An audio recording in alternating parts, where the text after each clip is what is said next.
Hi, my name is Estella. Thanks so much for watching. Today I'm going to talk about my EB2 NIW journey, so stay tuned. Okay, so I'm going to start explaining first how I came to the US. So, like the status and everything, and then visas needed. So, I first came to the United States about like 12 years ago as an F1 international student. So, I came here for my undergraduate degree, and I did that for about like 5 years. And then I did my 1 year of OPT, which is optical practical training. And is that like a year that you are allowed to work after you finish a degree. And after that, I decided to do my master's degree. So I did that for another 2 years. And after you finish your degree, you're allowed to do an OPT. So I did my OPT after my master's degree as well. And so originally my degree was not STEM. So when I finished my master's, I was going to do only 1 year of OPT. And during that year, I wasn't sure if I was going to like stay in the United States.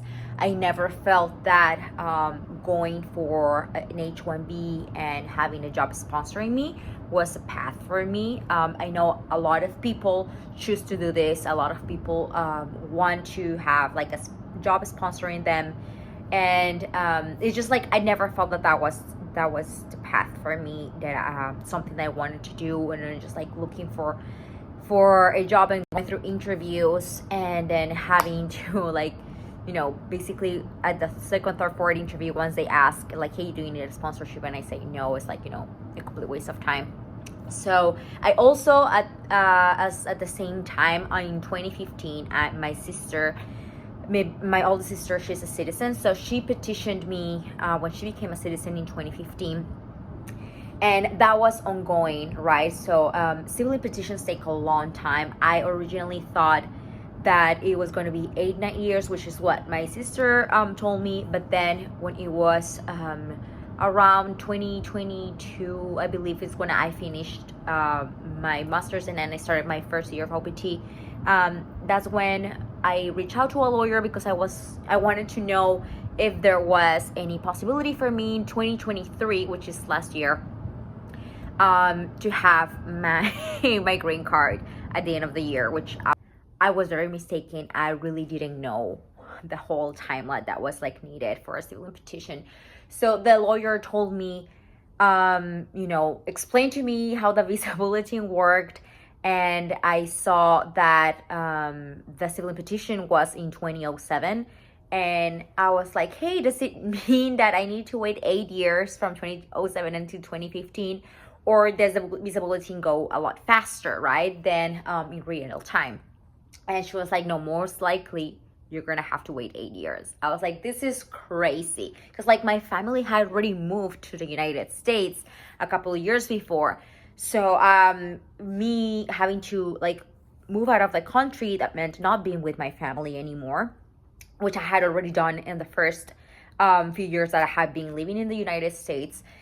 And so it was really tough for me because I felt like, I wanted to be close with my family. But at the same time, my master's degree was on international development policy.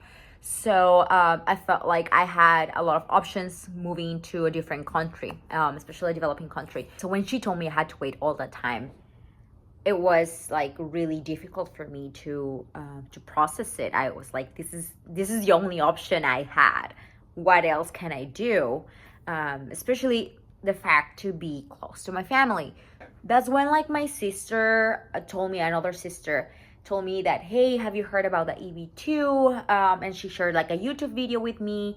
And I was like, okay, well, what is this? And one of the requirements that they explained was to having an advanced degree. I was like, okay, I have that. But, as I was like, again, reaching out to a lawyer about this, and he told me, it's like, hey, unless you have pages and pages in your resume, or if you have like hundreds of citations, then you don't have a chance, which is not right. This is wrong. This is not right. And I heard that coming from a lawyer. Obviously, I was like, I do not have a chance with this. I'm not gonna apply to the EB2 because I'm not gonna get that approved. But with the EB2, so like just to give you an overview of what the EB2 really meant, which is like, it's like basically the fastest path for you to get a green card if you're a professional, because I mean, it used to be a lot faster. When you could send your EB2 form along with your change of status, and then you could basically have it approved at the same time. But now the wait is about like maybe a couple of years when you send one, and then you have to send like the other one. There's like a 2-year of different gap between one and the other. And I'll get into that as well. So I first heard that about the lawyer, and I kind of like dismissed that. And then thankfully my university had applied for my degree to change from non-STEM to STEM. So a lot of my degree involves with science. So that's why they were able to get that approved. And that meant for me to apply for 2 more years of OPT because STEM OPT is 3 years.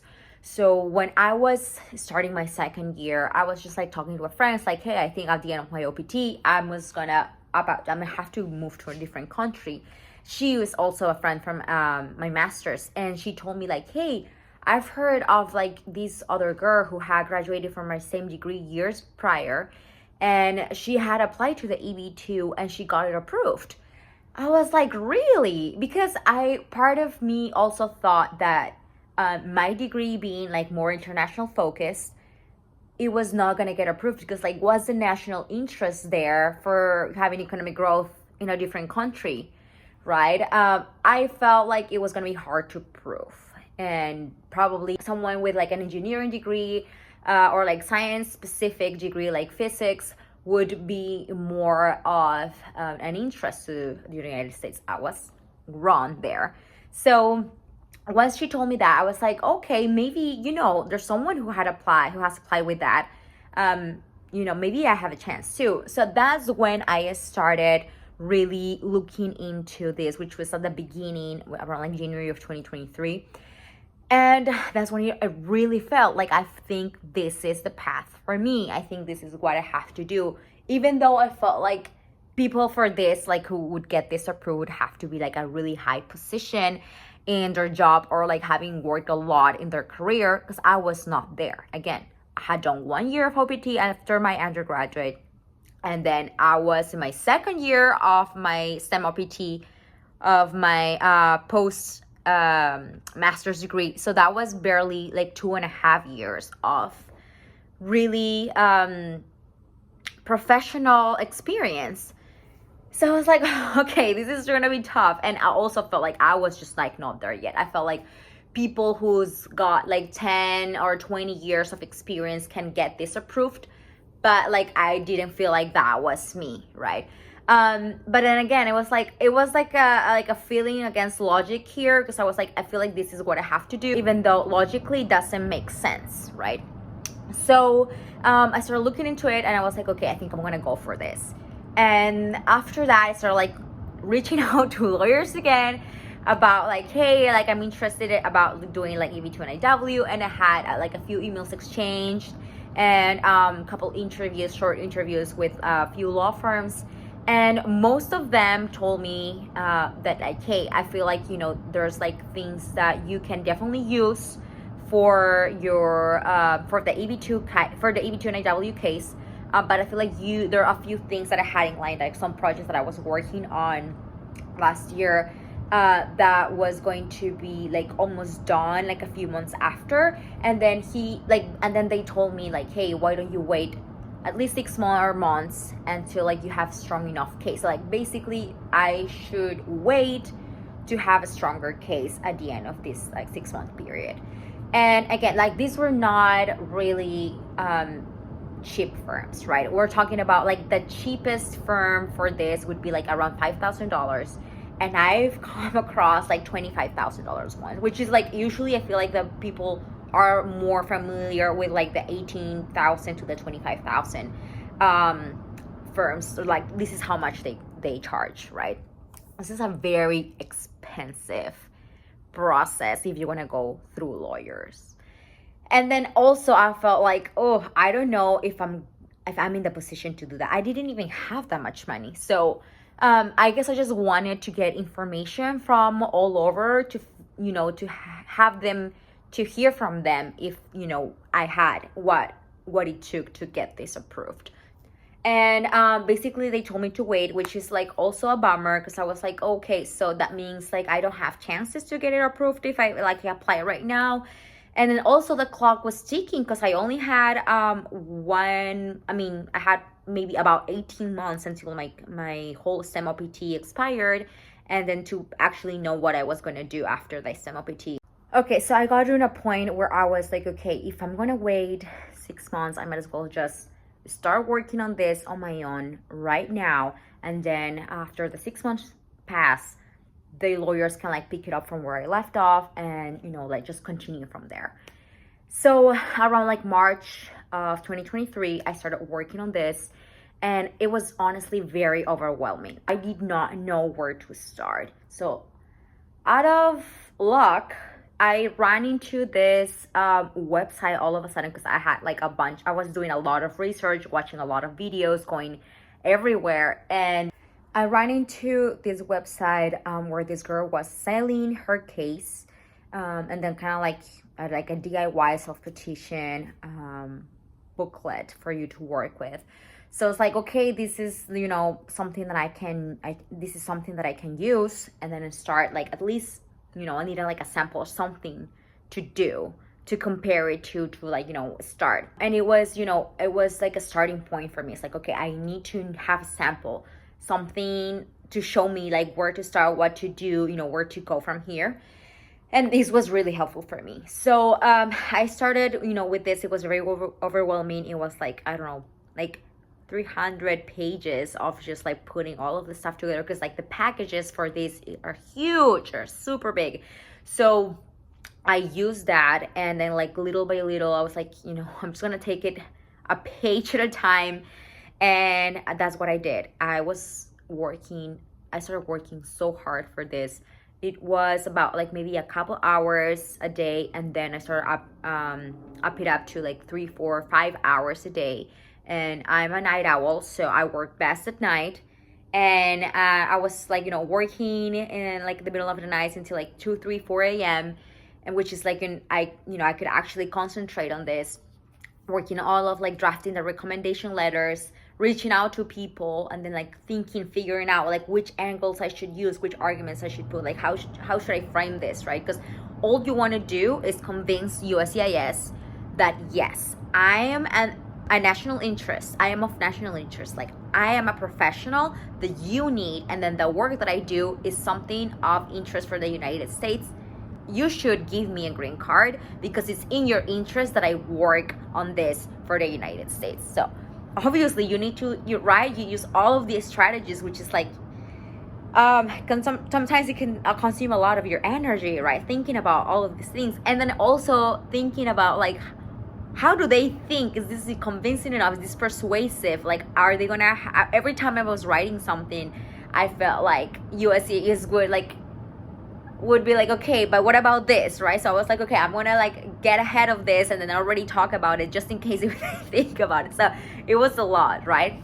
But honestly, it's a process that gives you so much confidence too, because every month you also want to quit. You're like, this is just a lot. And then also you don't have it like, also like the US, the USCIS can always say no.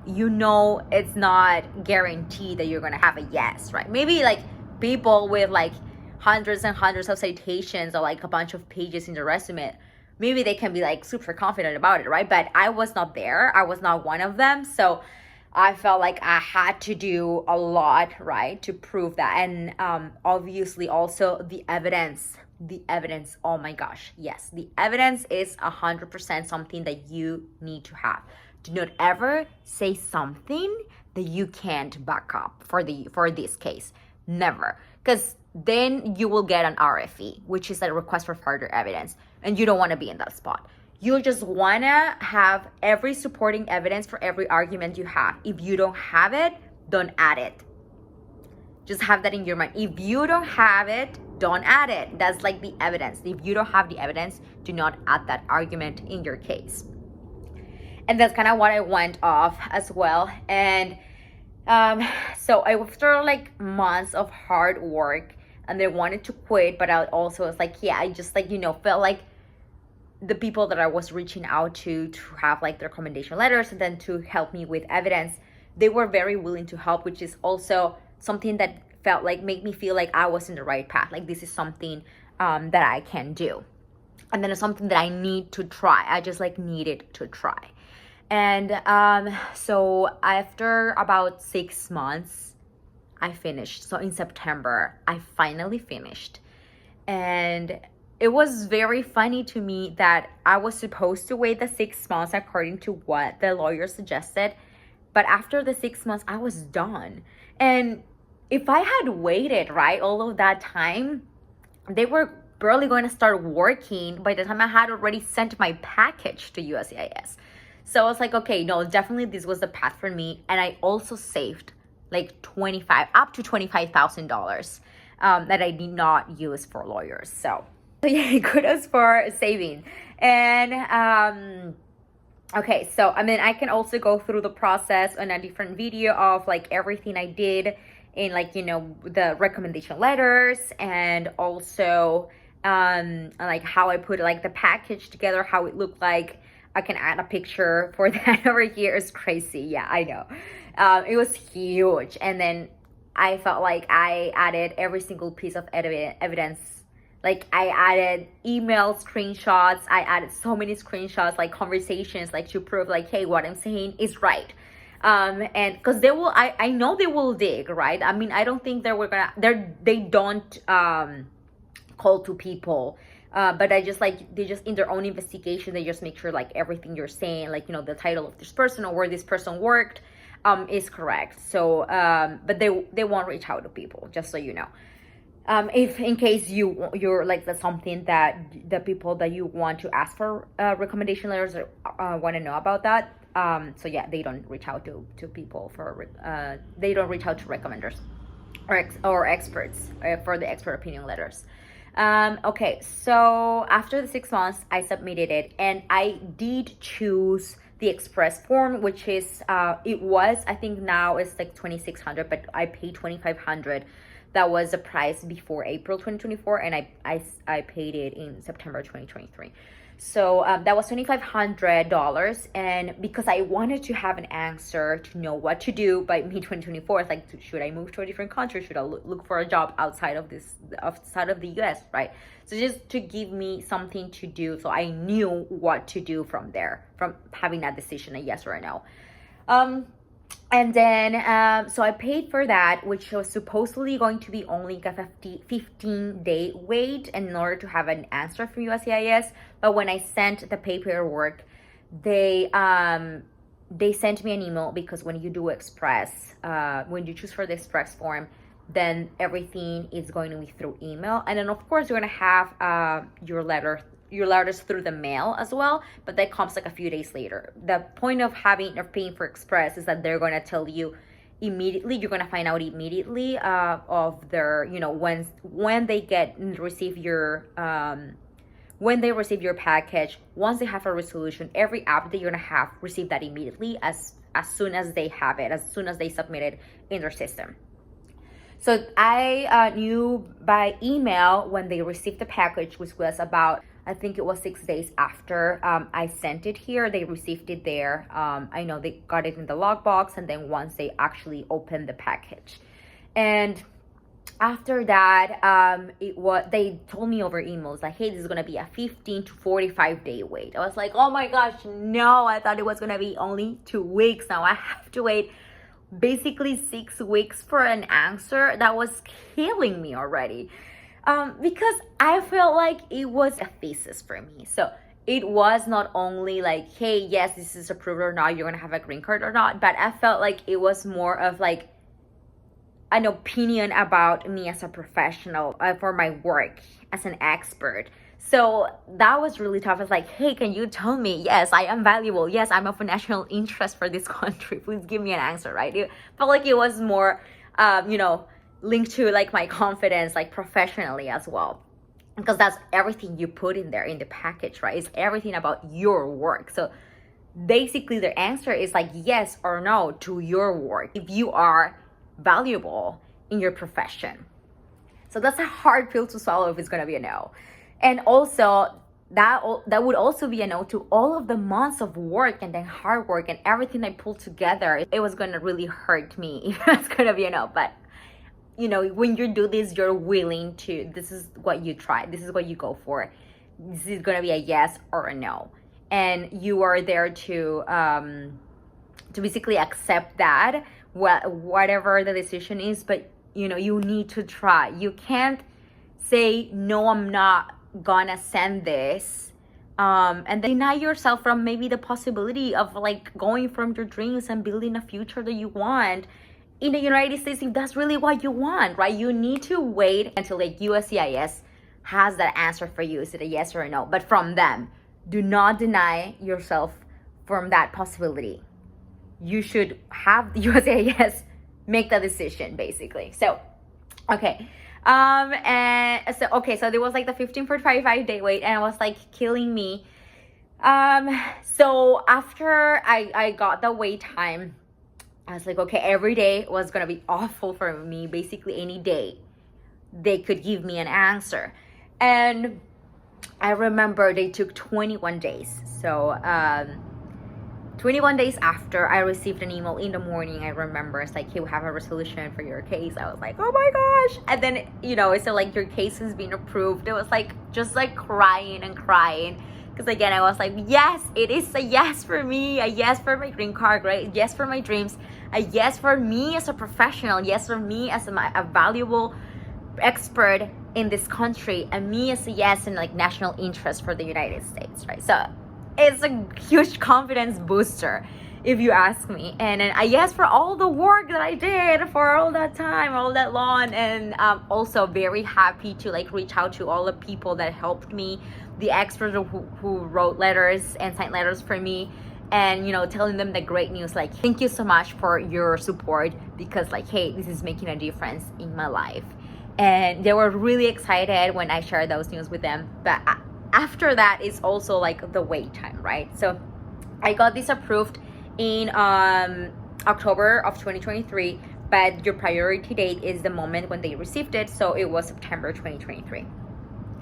And every month I was basically looking at the visa bulletin, and oh my gosh, visa bulletin, if you've been there, if you've already got your EB2 approved, like, this is awful. Like every month you're like, when are they moving? Like USCIS takes so long. They're like very, like the sloths from Zootopia, and they're just like in the DMV. And that's exactly how I feel like they're working through these cases, especially for that like employment based cases.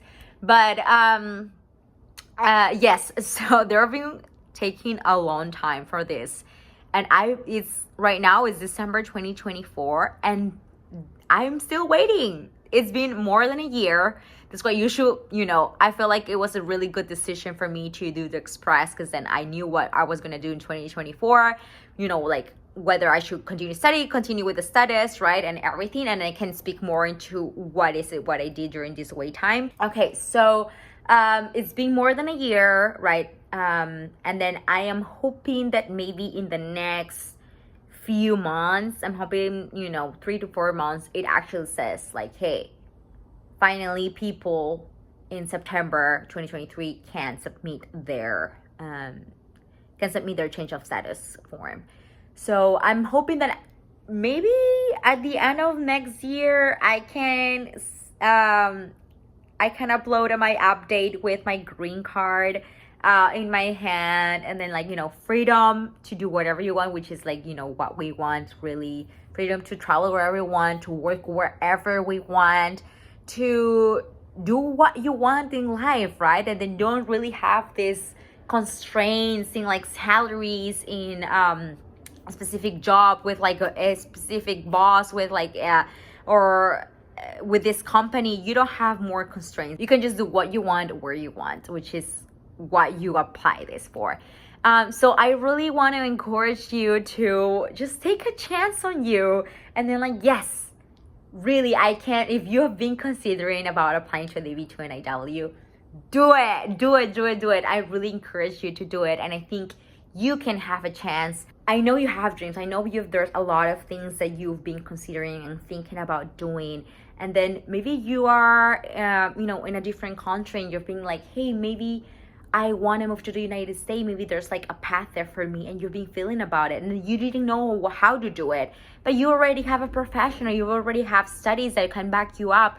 This can be the way for you, and not only change the future for yourself, but like think about your family. Maybe you have kids, have a spouse, like dreams, and then things that you want to build and an entire future. And maybe it's here if you've been thinking about it. So please do it. I really encourage you to do it. And I do not say no to yourself. First, please give yourself a shot. And if you don't have the money, you're thinking, oh, like, yes, this is a really expensive process with the lawyers. Look at me, I did a self-petition as well. But you also want, if you don't have maybe like the money to get a lawyer, and then you actually do want help, like a guidance, please reach out to me. I can also help you with that. If you want me to help you with like some like videos or courses or like a coaching program, let me know, and then I can build something like that. I just want you to try. I really want you to try and choose this for you. And really, like, I was in a point where I didn't think I had a chance, and God gave it to me, and life gave it to me, and I really chose myself. And through a lot of hard work and discipline, you can get there too, and I know you can. I really hope you can choose this, and I hope I inspire you to take this amazing step. And if you're wondering like, hey, I don't know what to use or if this is helpful or not, please sign up over like a 15-minute free consultation with me, and then we can talk about this, and I can help you figure out what things you can mention, what arguments you should use. And if you just want to learn a little bit more of the specific details you want to know about it, please also share it with me in the comments, and I can make another video of that, or you can talk to me in private if you sign up for one of these slots with me. Thanks so much for watching, and I know you're a hardworking person if you're already watching this. And this country is full with hardworking immigrants, and this can be your story as well. I hope you enjoyed the video, and I hope I can see you in one of the Zoom meetings if you wanna book some time with me. Bye bye, love you.